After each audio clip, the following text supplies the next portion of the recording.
just looking out here, I believe this is the third gathering that NTTA has put together as there's been this boom in tribal telecom. And I just really want to thank Godfrey and Sonia and the whole team for making this happen. It started off very much smaller, and to see all the people and the tribes in this room, a lot of which I've had the honor of working with, as we were finally building. This is great. This is a really fun panel because what we're going to be sharing are, should we say, war stories? For whatever reasons, your tribes have been pushed into some of the extreme areas where it's the hardest to build. And you can put something in a grant. This is how much fiber costs per mile. Or you can say that this is where I'm going to put a tower and this is going to be how much it costs. But until you actually stick a shovel in the ground, or do everyone enjoying your EAs right now in your NEPA, you don't get an idea of what it'll actually take. And what we have here is an extremely talented and skilled and experienced crew of folks who've had to build in some of the most remote, some of the most challenging, and I'm just put it out there, craziest areas where maybe you need 3 coats to maybe you need to have your tower built yourself to go up on these poles, or maybe even digging some trenches yourself. So what we have here, as you go from the theoretical of a grant application to actually how do I build, how do I find partners that can build in my areas, and what is it going to be special about my area that I need to be concerned with as we start to choose equipment and partners in order to build this network. You're going to enjoy this one, folks. So we're going to go through, we're going to start with coreNOC and Ben. And yes, building on tough terrain. What can you tell us about building in tough areas? Where have you been, and what are some of the most extreme things you've had to deal with? Thanks, Mariel, and really appreciate the opportunity to be a part of the NTTA. This is my first time here, and coreNOC, just a little background, we're a Native American-owned business based out of Owasso, Oklahoma. My business partner is with the Cherokee Nation. And with this, one thing that we noticed is that infrastructure is one of the legs of our business, but as we've been going through a lot of the emerging markets, we notice very common scenarios and common challenges that face building in rural and difficult areas. And those things, as the lessons learned that we've experienced in Southeast Asia and the Caribbean and currently down in South America, I think to be able to bring those back and give you some ideas and options on how to solve the problem differently, that is a very important factor here, because we all have those challenges when you look at the costs. And then do you have the infrastructure there to be able to get that connectivity out to the citizens? And then there's the realities of limited budgets and making that sustainable that Doug Kitch talked about, with that business plan. So as you look at things holistically, it's really looking at how do we make that difference? And then again, looking at the way we got here and have solved problems historically may not be the right way for the future. So what we've shared here is that we have a client down in South America. So we're doing a countrywide build. Part of the requirements for that countrywide build was to bring connectivity into some very extremely rural areas. So when we sat down with the client and we were meeting with members of the village, to find out that there's no electricity in the area, there's no existing towers. In fact, there's barely roads to get to some of these places. So as we're looking at solutions, and the budgets they had to work with was very challenging. But what you see here up on the screen is a direct result on how to solve the problem differently. So on the left, for the smaller villages that were roughly around 100 to 300 people, how to create the verticality that could be highly transportable, low cost, but most importantly, that you make it easy to deal with in the field, because that's where this is actually a redesign from the things we learned in Africa. Those items that you don't have access to, some of the materials and things that you need.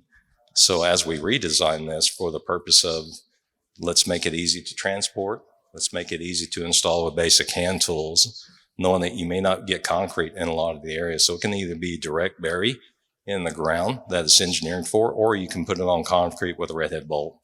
And it gives you that flexibility to keep it simple. More importantly, with the resources that you have, you get the community involved with. We'll talk a little bit more about here shortly. But that's an example of how we were able to get connectivity into these ultra remote villages that's cost effective, that's sustainable. This off-grid power system, we designed that specifically based on the geographic location.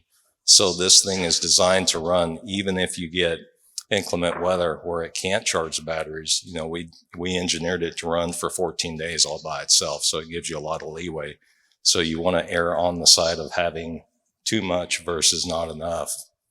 And then on the right, as we looked at the larger areas and we had to get more land mass, again, there was no towers in the area to co-locate on.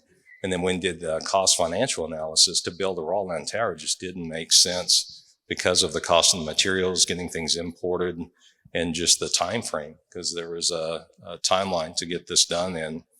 So with this self-contained site, what we're able to do is that, again, based on the needs analysis here, the tree canopy down in this country is very tall. We're talking 120 foot on average. So we have this that custom design application where you can drop it off with a truck or a helicopter.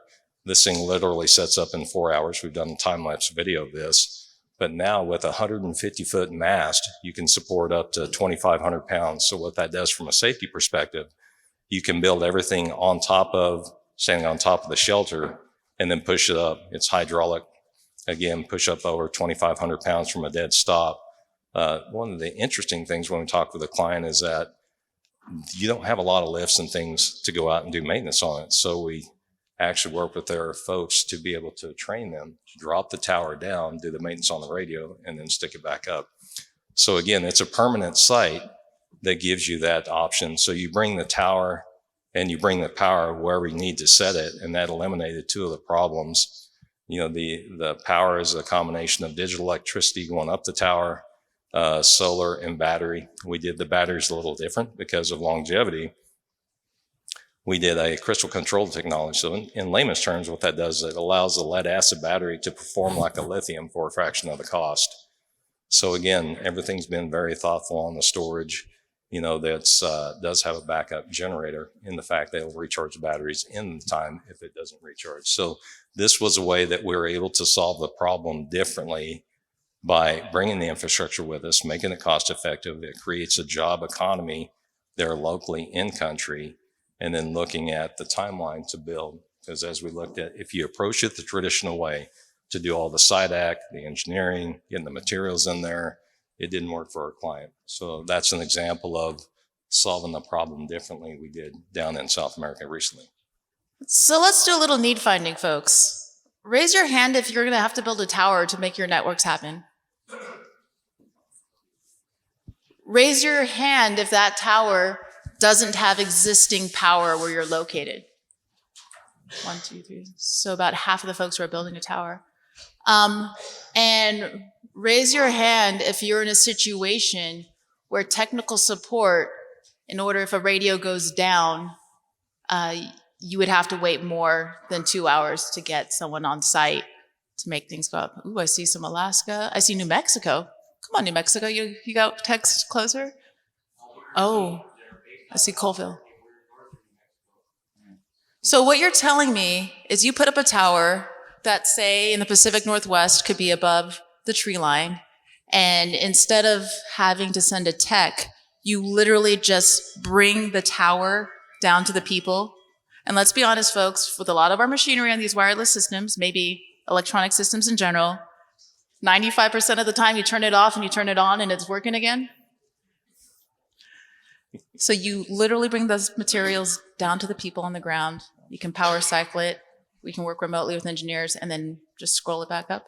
That is correct. So it gives you a lot of different options. The other benefit in the cost model when we're doing the financial modeling and the business case for this client is that we're able to co-locate other operators on this tower. So it created a source of revenue that took care of the operational expense. So we started with recommending public safety, because that helps with getting the needed items for the people in the community. But then that was another offer for the local incumbents that they could locate on this tower And the beauty is that having a shared asset that we were able to show real time from day one, education management to the remote village. We did remote healthcare, and then we set up e-commerce for this small village to where before they were known for tourism and fishing. I had to share a picture of the fish that actually kind of scared us, actually, because it has lots of big teeth in it. But the ability to now for that village to advertise and schedule trips online and take payments online, where before they had to drive 30 miles out of the jungle. Most don't have cars. They catch a ride on a lorry that's hauling wood out, go to basically a computer that you'd rent, get on email, hopefully you can get everything scheduled, take a payment, go to the bank, withdraw the cash, and go back to the village. So if that sounds cumbersome, especially when transportation's limited, this was a major game change. I think there's some great things to consider here for the native tribes on different ideas and ways to solve the problem that we've got a short video that we'd like to share. And by the way, Ben sounds pretty confident, doesn't he? But Alaska and the Bering Straits, New Mexico, and the Pacific Northwest, they're going to have different challenges. We're going to have some questions, folks. So if you want to challenge him on what difficult terrain is and what solutions he might be able to come up with, we'll make sure to leave some time to put forth your situations and see what Ben can come with up on the spot. But yeah, let's go ahead and see this video. Green Gibraltar has made hinterland connectivity one of its primary corporate goals. This vision began to take shape in the village of Rockstone in Region 10. The extremely limited connectivity of Rockstone made it an ideal candidate. Over the course of 4 days, Green Gibraltar and its technology partner, coreNOC, deployed a completely self-contained, self-powered unit capable of withstanding a rainforest climate. Residents young and old pitched in to bring connectivity to a community of 350, bringing life-changing improvements to education, healthcare, and quality of life. As a teacher, I'm very thankful for the uses of the internet. The internet service will be very beneficial to all residents of Rockstone and also outsiders because Rockstone don't have any signal. Teachers attending CPCE will go online and we won't have to travel from Rockstone to Linden because it's very costly, so that would reduce the cost. My name is Maracle and I'm a resident of Rockstone. They have a new Wi-Fi in place for us now, and I think it's good. It will benefit my children because I have 2 kids in Linden Secondary, and I don't really get to chat with them on a daily basis. It's only now, since that we have this new Wi-Fi and it's working more better than the other internet that we have, and now my kids that I have with me in here, we could get on the internet, we could go on the computer and do other research. And I don't have to leave my home to come at one spot to take the Wi-Fi. It's spreading where I live, so I'm thankful for it. Today is an important day, very important day for Rockstone. One of the primary goals of the government of Guyana is to improve the level of healthcare across the hinterlands. Green Gibraltar's technology partners have created a platform with diagnostic tools to allow direct communication with medical staff in Georgetown and Linden. My name is Kim Smith, a community health worker for Rockstone. In fact, the first community health worker for Rockstone. For the health center, it will benefit us by giving our reports on time, getting into contact with our seniors, our supervisor, our RHO, getting information from them in a timely manner. Otherwise, so that you would have had to wait on something that would be coming in from Linden or Georgetown to Rockstone before you get some information. So this will benefit us a great lot. Green Gibraltar is committed to working alongside the government of Guyana to bring life-changing connectivity to hinterlands communities in the areas of education, healthcare, e-commerce, and well-being. Rockstone is the vital first step in connecting the hinterlands with one Guyana. Thank you for that, Ben. Well, thank you for allowing me to share, again, just some ideas on, as you think about getting connectivity in your communities, there are different options to consider and evaluate what fits the needs of the community. This was a great one, again, from day one, to be able to interview and talk with people in the village around what are those things that they want to be able to do and can't. And then doing a live demo, not only in front of the Prime Minister, but they had every major news station there in country to be able to document that. So it was great to share and to see.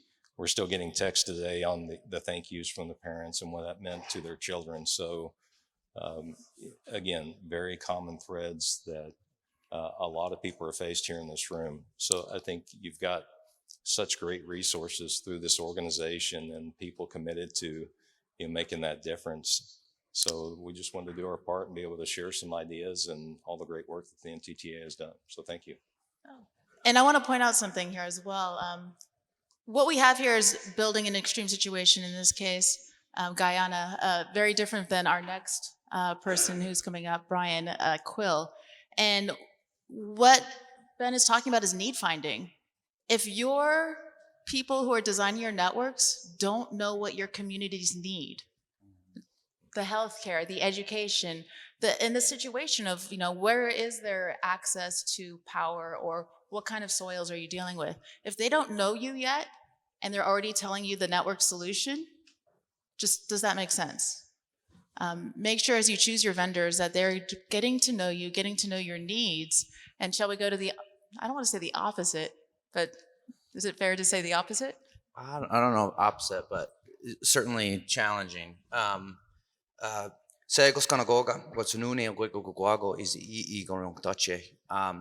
said, thank you, and I'm happy to be here with you today, and I pray the great peace with you. My name is Goryonk Dache. I'm a Mohawk. I grew up in Akwesasne. My family is from Tyndonega, and I've spent the last 23 years working with tribes all over the state of Alaska, doing a variety of different things from community-based development, science, curriculum, and telecom, and community-based projects. My company basically works, we can take a solution and work with a tribe and take it from end to end, from initial planning. We don't know what we want. We don't know kind of how to get there, through the design and grant writing, through construction to kind of operational handoff. And I guess our unique skill set is, and our unique kind of business model is, our goal is to work ourselves out of a job. And in doing that, empowering communities to take ownership of it and operate it, maintain it, make the money themselves. And so Ben's point on the technology that's used, solutions that are implemented, really need to be matched with the community. What is the capacity? What does operations look like? What does existing projects look like? And as a kind of what we call a solution engineering company, we look beyond the kind of traditional electrical, mechanical, structural components that you need from a infrastructure project, and broaden that out of what CRM is going to be used to track your clients. How are you going to do billing? What about ticketing? What's going to be those revenue sources? What existing projects are happening in the community that potentially can dig once? What is the current capacity of a community realistically, and what training is needed to take them to the next step? That is kind of a specialty of what we do, and building out within local communities. As you kind of see from, I don't know if the slides aren't up now, but in working in Alaska, logistics are a major portion of what we do, how we plan and design, the types of bolts, using standard equipment is all a part of it. I leave here from this conference and go up, and we're going to be doing a deployment out in the interior of Alaska, and we got to make it by April 1st, we got to hit the ice road. So we got 2 weeks, hit the ice road, get out. Otherwise, we're waiting until May. And if you flip to the next slide, this is actually the community on the Yukon River, and this boat got satellite equipment in it.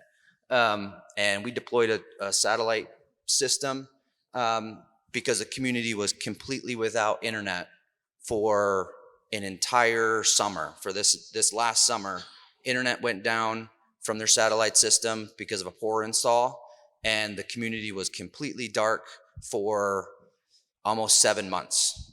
And being able to get in touch with the community, find out what that needs, and do a rapid deployment. We had the tribal council up and running from when they engaged us to when we turned on service to get tribal operations off the ground, just like we need the tribal office to be online.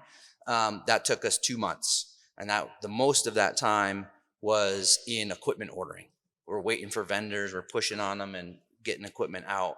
And so this next trip back, we are going to be wiring out, or I guess wirelessly wiring out the community to get that connection that's coming off the LEO satellites to the actual residents.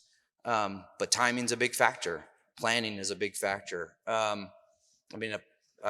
On this slide, a plan is only as good as those seeing it through, which I guess from this perspective in this community, the team matters, experience matters.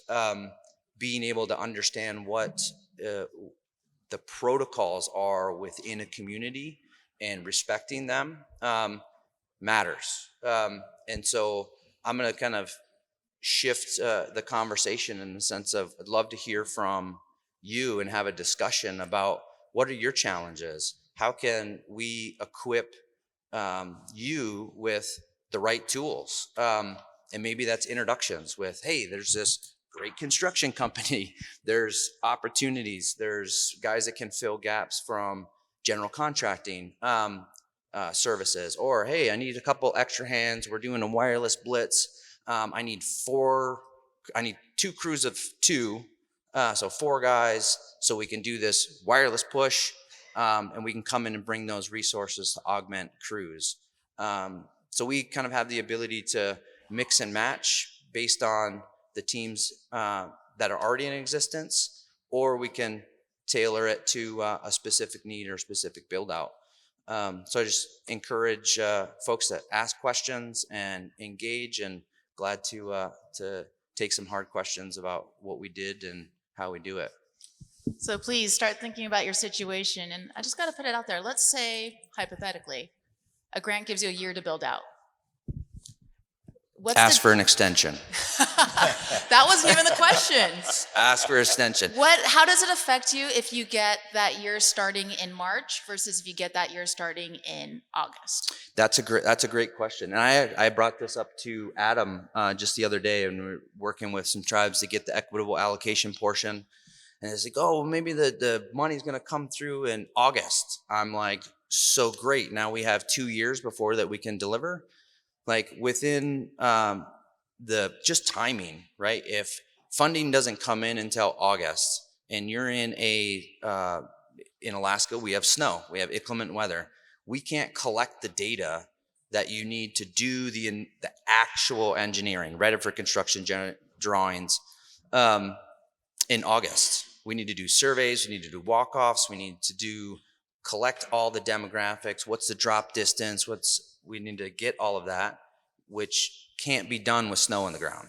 So if August comes, that's when the money hits. So it's really September to actually be in.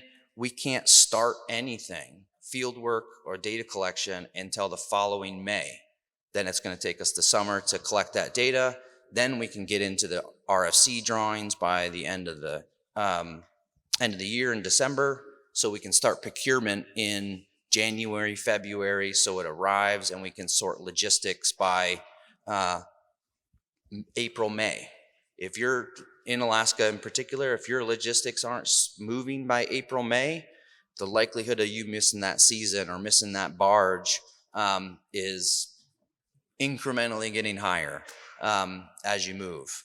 And if we collect data then, now we have 2 years before that we can actually really put infrastructure in the ground, or towers up or wireless up. And that's just the nature of timing.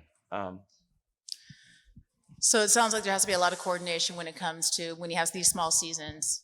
You gotta get the studies in somehow, possibly earlier if you can. You gotta get the space on the barges earlier if you can, and you gotta get people who know how to do this and have the connections and the partnerships with the barge companies, with folks that are local who can do the site surveys, with all that, the people who can actually do the job.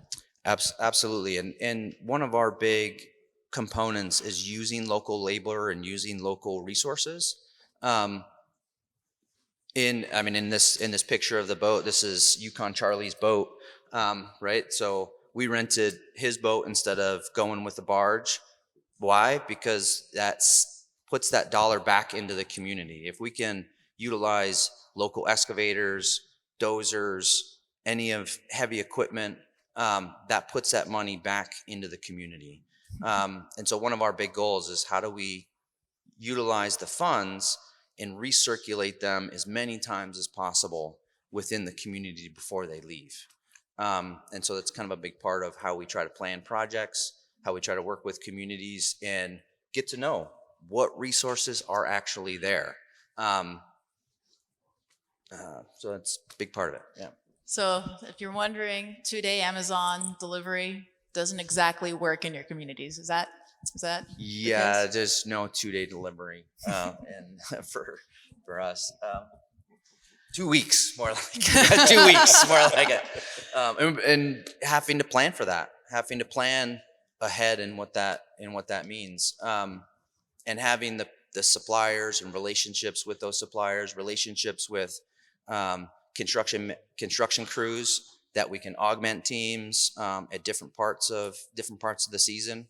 And we are actually bringing in teams from other communities to work on projects that we have in other communities. So if you guys are looking for hands to help stand up particular, we've got guys that are looking for workforce development.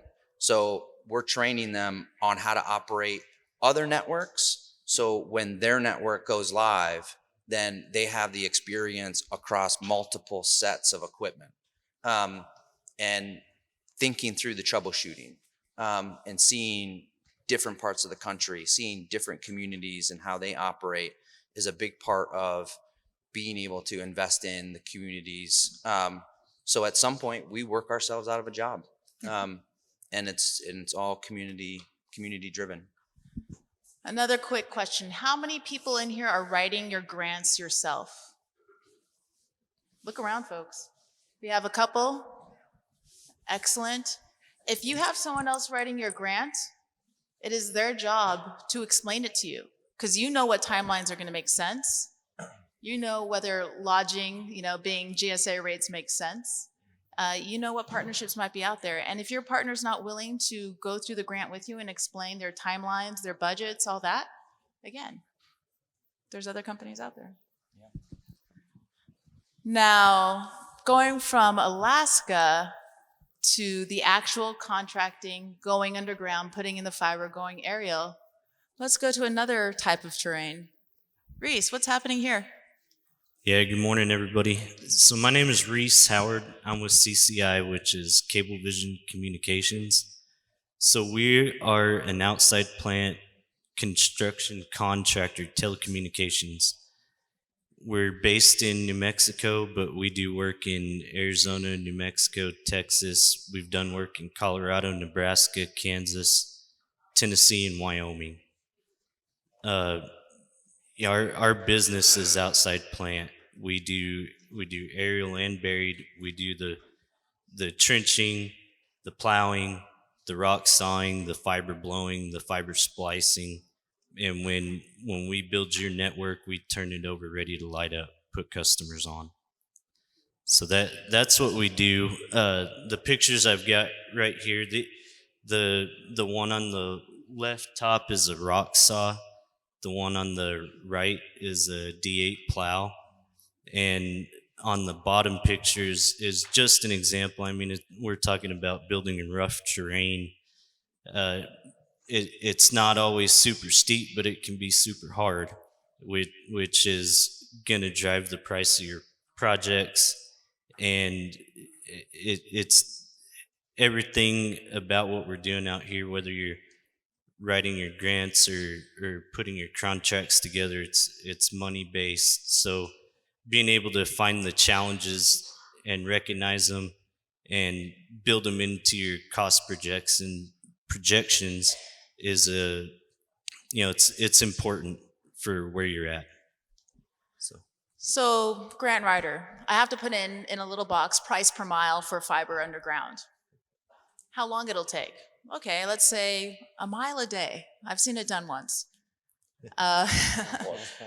Exactly. Construction company, you get to see that. You get to see the maps. What is it that you'd be looking for? From our perspective, we can look at a map or we could look at a Google Earth, and at the end of the day, we really got to look at it boots on the ground to analyze the project. We can plow 4.5 miles a day if it's good ground. In a picture like this, where you're stacking rock saws up in front of your plow, you may be lucky to get 1,500 feet that day. And when you're talking timelines, to get a project built within a certain deadline, all that needs to be taken into account. And it may not be impossible to get done by a timeline, but we're going to have to load a whole bunch more equipment and a whole bunch more people on it, and that's going to drive the price too. Boots on the ground, site surveys, getting the construction companies in there earlier. It might make your numbers more realistic for time and money.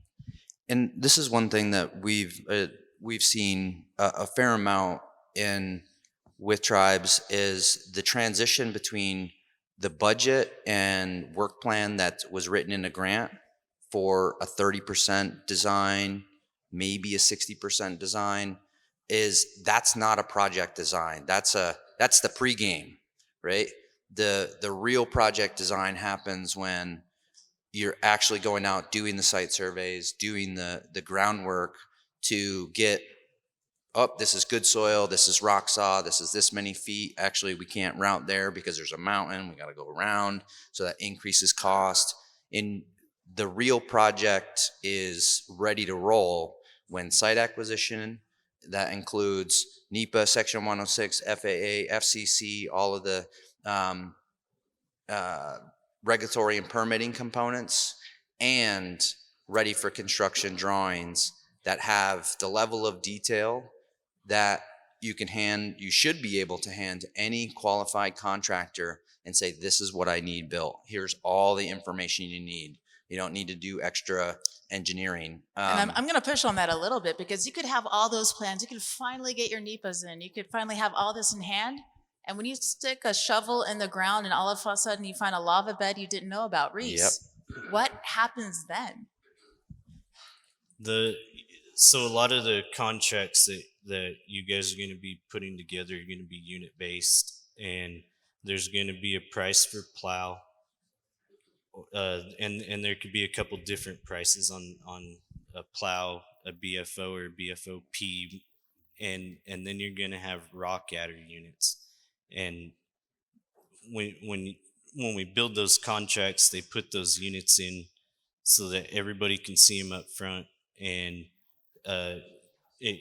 it gives us an avenue to use the units that it's going to take to actually build the job. But it can definitely it's going to drive the cost of your project tremendously. Taking a look at some of the aerial. Oh wait, Ben, what you got? Well, I was going to say, to add to that's why it's so important as you're planning and in that plan, to go and sanitize that, with the site surveys and making sure that you have those contingencies in there before that grant submission And, again, in these specific areas, there's a lot of lessons learned from different companies and individuals. And that's one thing that we noticed when we're building a nationwide network for my former mobile network operator, that we had those same issues with Sprint. And then as we're doing our planning before we went out to Wall Street to get the funding, we made sure that we had those contingencies, but also from practical experience, you have that input in there. So it's very important to sanitize whatever that business plan is with some of the logistics challenges, timelines. There's going to be things that come up that are unexpected that just happen. So it's important to have those considerations into, that overall plan before submission. And just know that you're also planning for something you don't know. If you already have your contingencies scheduled for what they're going to be paying for before a shovel hits the ground, you're in trouble. Because when the shovel hits the ground, you're going to see something new. Or Reese, what's happening here as you're putting out aerial?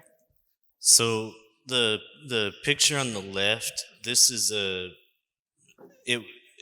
what it was for TOUA. It's an observatory called Kit Peak Observatory, and Kristen called me. The fire went through at the end of last summer, right at the beginning of fall, and it burned. They had a power line that was feeding the observatory, and they had an aerial fiber on it. Now it was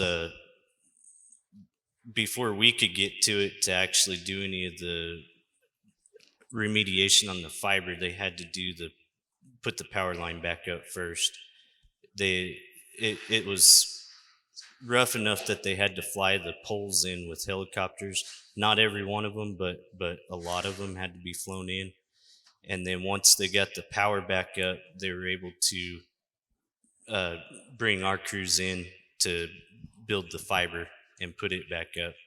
It was an interesting one, and it's neat, but it's a good example of, when you're looking at the projects that you're fixing to build, sometimes that may be the only route that you can get to the top. And bringing people in early, especially when you're trying to design the projects and get boots on the ground and look at the logistics of how you're actually going to get it done. It's important, but at the end of the day, we're problem solvers, and we're in it with the client. We're all a team, and on this one, Kristen, I think you'd agree, it was an all hands on deck to do what we could to get the fiber service restored back to the observatory. So it's mostly just an example of an interesting project, and just kind of a neat one that was fairly recent. Now, when you are dealing with these rough terrains, not all rough terrain is the same. We have 3 examples of great companies, and please approach them with your own specific situations. But if you're willing, we can probably take one right now. If anyone thinks they have an especially rough terrain, and you want to put it to this brain trust here about what they would do in that situation, whether it's how you get materials there, power, backhaul, here's a good chance to get some feedback on your own system.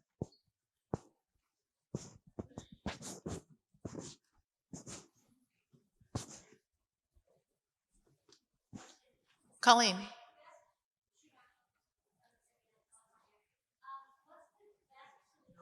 So Colleen, Chumash in Southern California, they have a situation where you're hilly. They have a lot of floodplains where you will have water coming through 9 to 10 months out of the year. And you folks know that we have to deal with waterways. I believe in New Mexico, you have waterways that hasn't seen water in decades. So her question was, should I go aerial? And should I do some directional boring? And what was... How wide is it? About 15 feet? Yeah, directional drilling is going to be a really good option for that. So it'll, if you were to go aerial, at the end of the day, buried construction More resilient. It is, yeah. Thank you. It's much more resilient, and in that case, that's a pretty doable distance for directional drilling in our business. Yeah. I can't count, by the way, so this is number one, number two.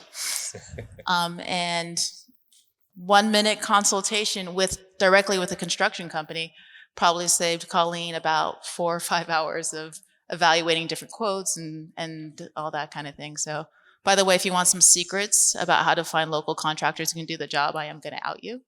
She's great at vetting folks locally. So if you want any tricks about how to do that. I unfortunately can't necessarily keep going as a whole group, but these three folks are approachable. They're quite nice. And if you think you have a situation that they can give you some feedback on, you all are open to some questions as they get stopped in the hallways? Yeah, that'd be great. Be happy to talk with anybody that has a challenging item. So again, thank you for the opportunity to share some different ideas. Oh, you're not done sharing. Tell me, what's your takeaways?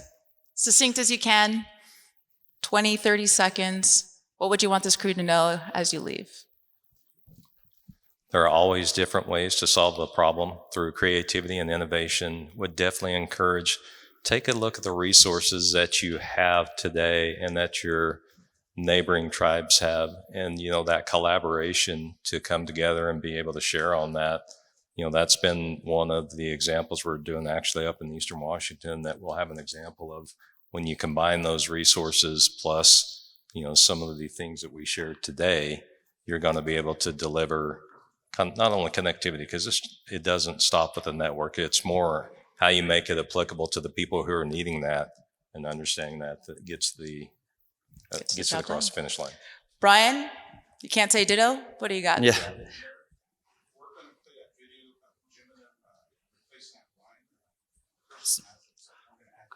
You're going to give us extra time to show it? So the video's not us doing the line, but it shows a pretty good example of some rough terrain. It was when they're rebuilding the power part of that, flying in the So this is TOUA's network down by the Arizona-Mexico border. Is it ready to go, or can Bryan finish? I think they're loading it now. Yeah. Okay. While they're loading it, I guess the takeaway for me is build the right team. It's really, really important, especially on large infrastructure projects. At some point, something's going to go sideways. People are going to get stressed out. Tempers are going to raise up. And it's really important to have trust and a good relationship with the team, because being able to communicate through difficult times, things not showing up on time, ordering slipping, equipment breaking, whatever that is, it's really important to be able to have hard conversations with the team and everybody be a part of continuing towards a solution. Build the right team, and it's a big part of it when it gets really hard. And you folks, and what's great is we're going to get to see really hard, and you are part of that right team. You might not be an expert in wireless or the latest in fiber, but you are an expert in your lands. So as you see the situation pop up, just know that your expertise would be very important. I'm pretty excited to see this. Reese, do you want to narrate or just do background music? Just hum or what? For the video? Yeah. Yeah. No, I'll let Ben do that one. All right. So as you folks are building, as things are happening, making sure that someone in your team, your internal team, knows what's going on, we can actually see what some of the stuff that happens, because emergencies happen, and it's labor, it's people. You might have to stop a project if someone gets hurt, if someone goes missing. So to set the stage, Reese, what happened here that needed the emergency intervention? This is the power line? I think so. The video, I haven't actually seen it. The video, when the fire went through, I believe it burned 12 poles. Is that correct? I'm the general manager for TOUA. This video is our electric department. Kit Peak is an observatory that's on one of our mountains on the reservation. It's a national observatory. A lot of universities are up there on that mountain. And we had a fire go through last summer and almost burned it actually did burn a couple of their buildings down. But we lost about 20 structures, utility poles. Most of the utility poles were only accessible by climbing the mountains, and all of our crews had to take all their equipment up there, set the poles up.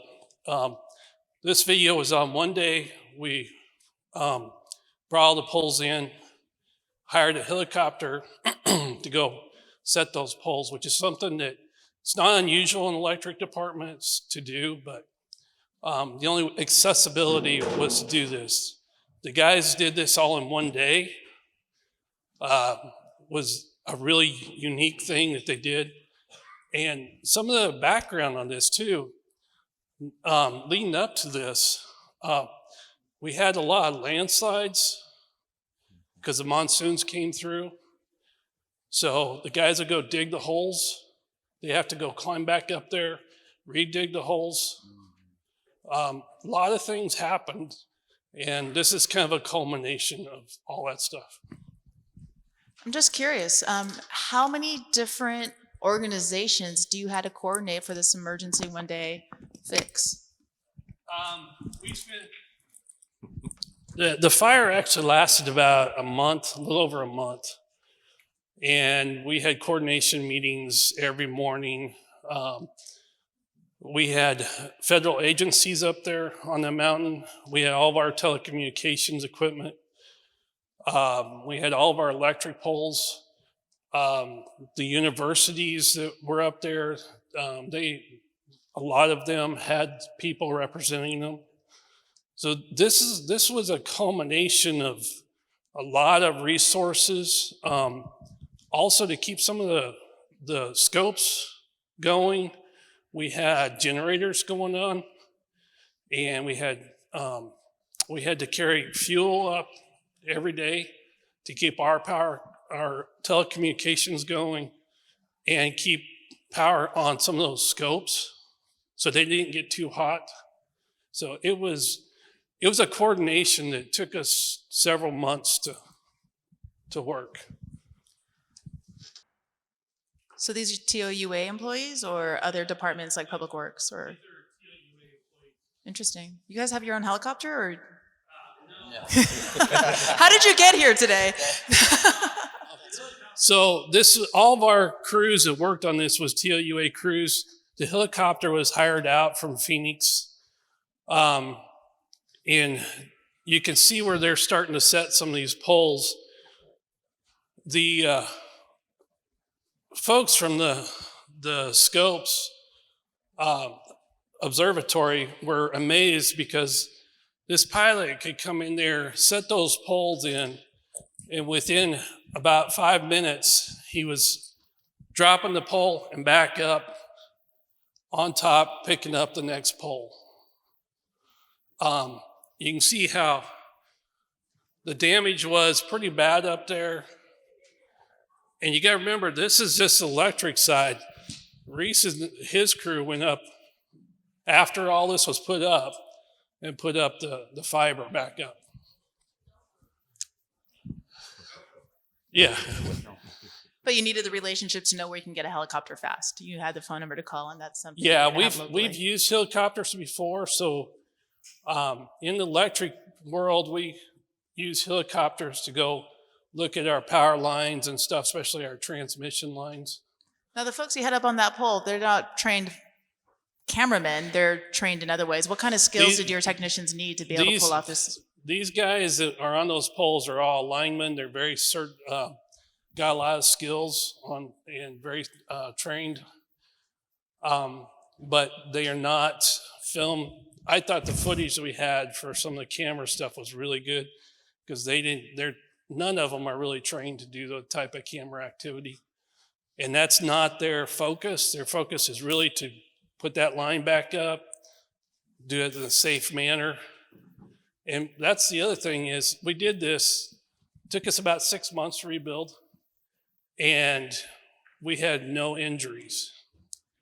I want to be respectful, Godfrey. You gave us extra time, so you're running the show, but I just want to put it out there. Those technicians that pulled off this fix, what were the skills they needed to be able to do it on their own? What are the skills folks need in their villages, in-house, in order to do something and deal with something like Well, this? I can say that on the electric side, these guys we have an apprenticeship program that they go through. It's about 4 or 5 years of apprenticeship program they go through before they become a lineman. These guys, a lot of them had 15, 20 years experience doing this. And not doing this type of work, though. This type of work is the old-fashioned boots on the ground, put the pole in, because we couldn't get bucket trucks up there. And so it takes a different type of skill, a different type of way of maneuvering and getting these poles in there. On the fiber side, I think Reese you guys probably had some stuff that you had to do. Yeah, we did. I mean, it was all problem solving and figuring out how you're going to get the cable pulled out. Every pole had to be climbed about 3 times on every pole.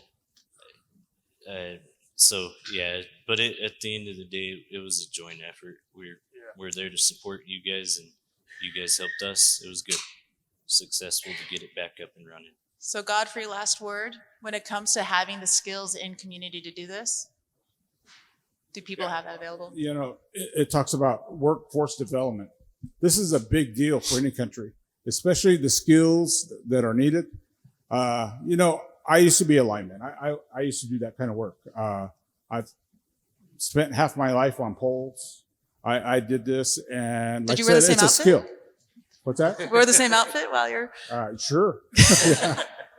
But, you know, fixing cable up on poles, using my gaffs, get up there, belt off, and work up there for a couple of hours. I mean, you have to come back down every once in a while because of your knees, but I've had 1 knee surgery.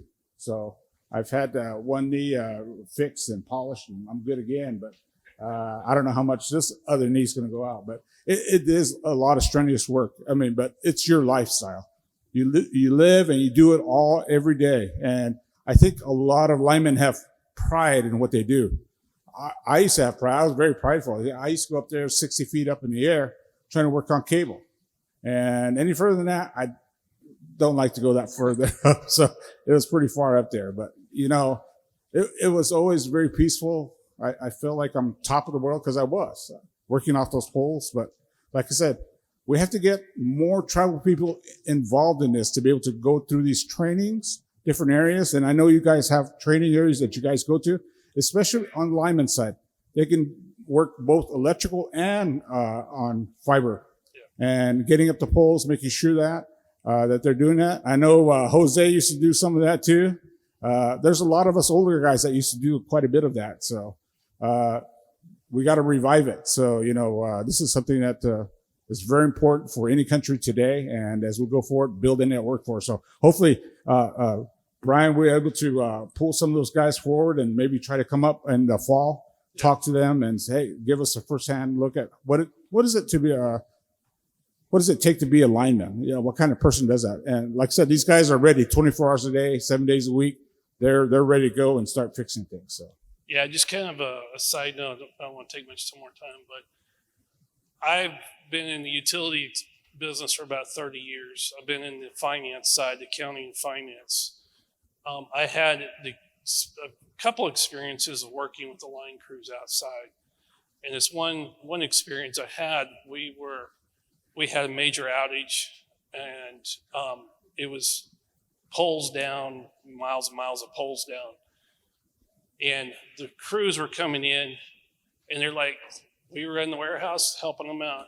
And they told me, why don't you get on the truck and go with us? So I went out there and got to experience how to frame a pole.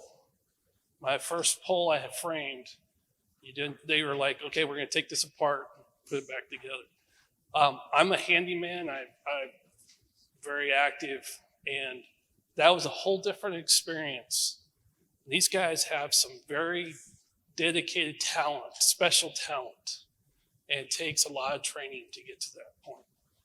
Thank you. Yeah, I remember. Yeah. So, Mariel, great crew here with you. You did a great job. So much information that you guys sent out. So hopefully we'll get into this in the fall conference, expand a little bit, maybe even try to do some demonstrations of what things happens out in the parking lot. So hopefully we can try to be a part of that. So Bryan, I hope you can bring your crew in here and see your wares, trucks, all the kind of stuff that you need. So thank you guys. Thank you.